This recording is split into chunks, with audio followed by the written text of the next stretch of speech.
ang nahuli ng mga tanod sa drainage pipe ng isang barangay hall sa Santa Rosa, Laguna. Ayon sa kapitan ng barangay, may haba itong 11 talampakan.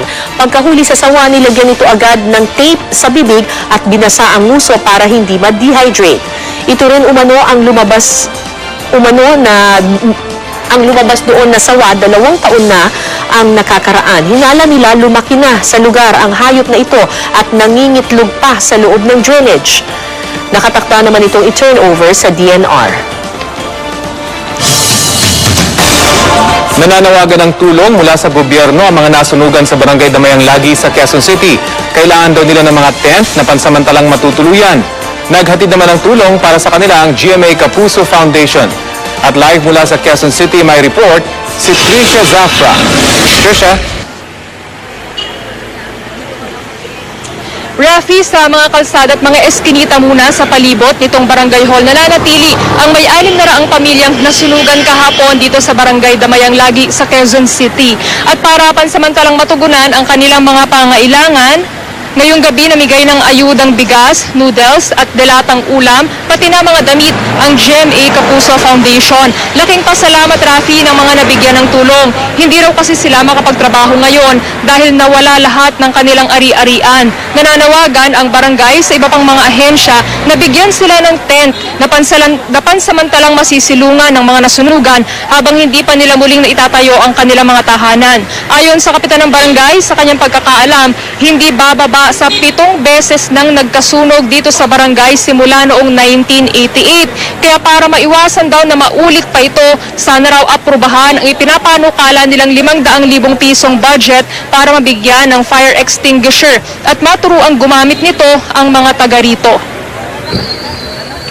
Malaking bagay po sa amin to dahil siyempre po makasalba sa gutom sa amin. Hindi po kami makapasok ng trabaho dahil wala kaming maisuot. Wala kaming panggastos dahil sunog po lahat. Ginagawa ko safety measure. Paglabas ng budget namin, nag-provide kagad ako ng mga fire extinguisher at saka ready naman lagi ang natin, ang bumbero. Kaya lang nagtataka kami nito, ang bilis ng responde ng bumbero natin, napakabilis ng pagkakaano ng sunog.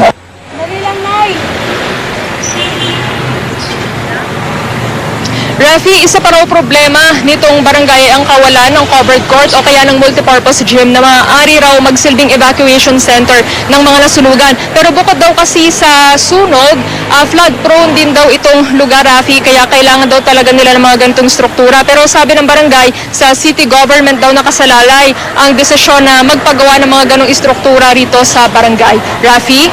Trisha, yun nga, sa pagkakalam natin, maraming problema dyan bukod dun sa paulit-ulit na sunog na nabanggit mo.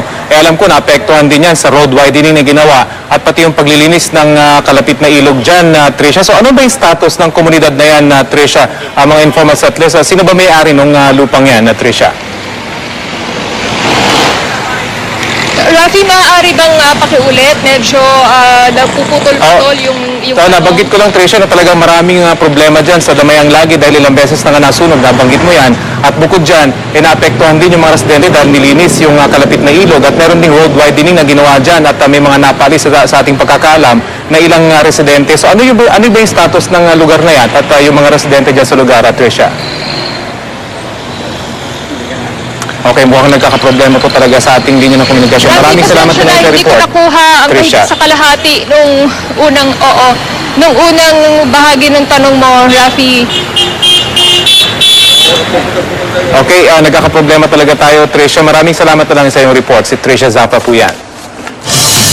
Daan-daang undocumented immigrants ang ipinaaresto sa magkakaibang bahagi ng Amerika bilang bahagi pa rin ng pinaigting na kampanya ni US President Donald Trump sa immigration policies ng bansa. Samantala, humingi naman ng paunmanhin ang isang pahayagan sa Dominican Republic para sa maling larawan ni Trump na kanilang nailathala. Yan at iba pang balitang abroad sa report ni Micaela Papa. Hinarang ng mga analistang ito ang isang van na sakay ang isang nanay na pinadedeport na umano bilang bahagi ng mas pinaigting na pulisiya ni US President Donald Trump kaugnay sa mga undocumented immigrants sa Amerika. Nagsasagawa na ng raid ang US Federal Immigration sa New York, Los Angeles, Atlanta, Chicago at North at South Carolina para arestuhin ang daan-daang undocumented immigrants sa Amerika.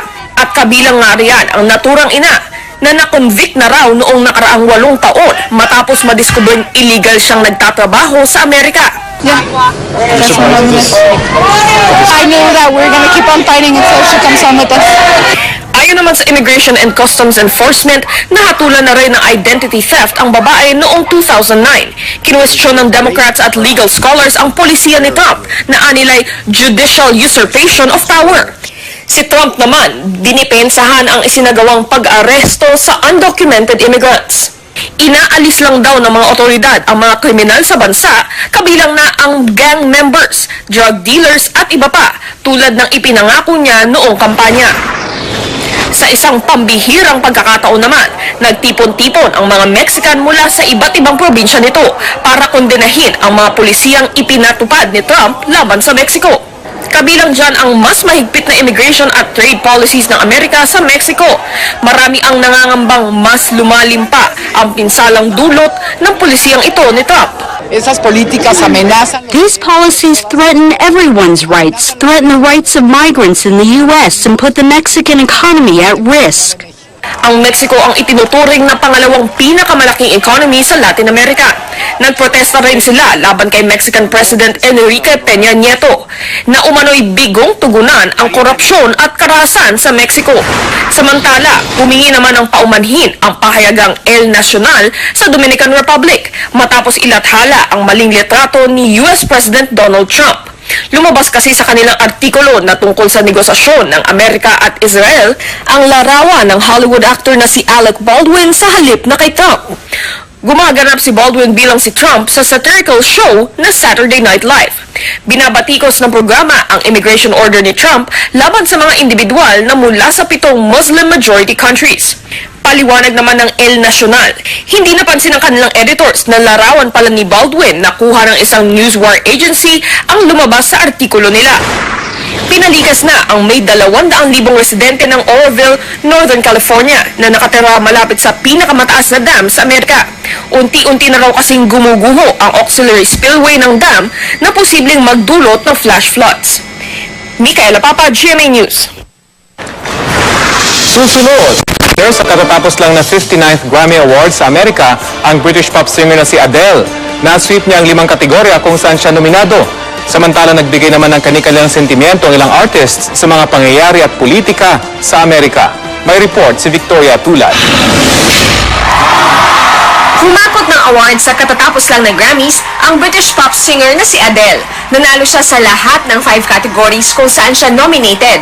Kabilang dyan ang top awards na album, record at song of the year para sa kanyang hit single na Hello. Grammys, I appreciate it. The Academy, I love you. My manager, my husband and my son. You're the only reason I do it. Thank you so much. Thank you very much to everybody. Gaya ni Adele, wagi rin sa Grammy si David Bowie na nakasungkit ng 5 posthumous Grammy nominations. 2 awards naman ang nakuha ng pop superstar na si Beyoncé, ang Best Urban Contemporary Album at Best Music Video para sa Formation. Inialay niya ito sa kanyang mga anak at sa positibong paglalarawan sa mga Black American. My intention for the film and album was to create a body of work that would give a voice to our pain, our struggles, our darkness, and our history. It's important to me to show images to my children that reflect their beauty so they can grow up in a world where they look in the mirror, first through their own families, as well as the news, the Super Bowl, the Olympics, the White House, and the Grammys, and see themselves. Nagpabilib naman sa kani-kanilang performance si Beyoncé. Hindi hadlang ang kanyang pagdadalang tao sa kanyang all-out performance. Bigay na bigay din sina Lady Gaga, Katy Perry, Ed Sheeran at Alicia Keys. Si Adele may tribute para sa namayapang fellow English artist na si George Michael. I really do apologise for swearing. It means George Michael, I love him. It means a lot to me. So I'm really sorry if I offended anyone anywhere. Idinedicate naman ni Bruno Mars ang kanyang performance para sa pop icon na si Prince. Pero ang performance ng rapper na si Busta Rhymes tila may pasaring kay US President Donald Trump. I just want to thank President Agent Orange for perpetuating all of the evil that you've been perpetuating throughout the United States. Bukod kay Rhimes, ilan pang artista ang nagpahayag ng kanilang opinyon sa nangyayari sa Amerika sa red carpet ng Grammys. I do. I think anybody that has a voice and a brain should use their platform to share their political opinions. A lot of people think that musicians or artists shouldn't be talking politically, but we're also citizens of this country, citizens of the United States. Kung may Grammy sa Amerika, ginanap naman ang British Academy of Film and Television Arts o BAFTA Awards sa United Kingdom. Big winner dito ang romance musical film na La La Land. Nakuha ng pelikula ang awards para sa Best Film, Best Director, Best Cinematography, Best Original Music at Best Actress para sa bidang si Emma Stone. Sa iba pang acting category, Best Actor si Casey Affleck para sa pelikulang Manchester by the Sea. Best Supporting Actor si Dev Patel sa pelikulang Lion, Best Supporting Actress naman si Viola Davis para sa pelikulang Fences. Ang BAFTAs ang itinuturing na Oscars ng Britanya. Victoria Tulad, GMA News. Ninong si Pangulong Rodrigo Duterte sa pag-iisang dibdib ng dalawang pulis sa Zamboanga City. Silang magkasintahang laman ng isang viral video kung saan ang wedding proposal ginawa sa harap din ng Pangulo. May report si Nicola Puraman. Pakasalan mo lang ako.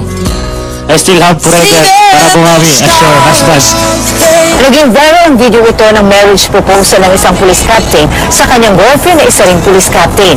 Ang proposal kasi ginawa lang naman sa harap mismo ni Pangulong Rodrigo Duterte at nasaksihan ng mga matataas na opisyal at ilang pang miyembro ng AFP at PNP at marahil ng buong bansa. Nakatutok kasi noon ang national media nang bisitahin ng Pangulong Rodrigo Duterte ang Camp Rafael Rodriguez sa Butuan City at matapos ang mahigit 3 buwan, 2 araw bago ang araw ng mga puso, ikinasal sa isang Muslim ceremony sina Senior Inspector Alvin Hosmillo at Senior Inspector Arnisa Kinang dito sa Zamboanga City.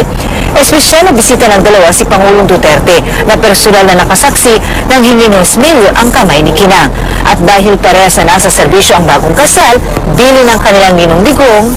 When you anchor your union in your faith, there is nothing that both you cannot overcome. Again, congratulations and my best wishes on your wedding day.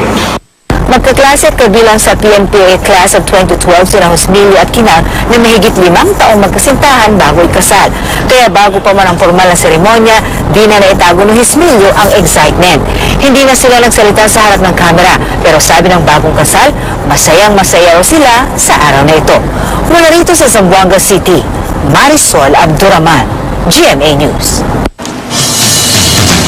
Para sa makabuluhang diskusyon, samahan niyo po kami sa aming official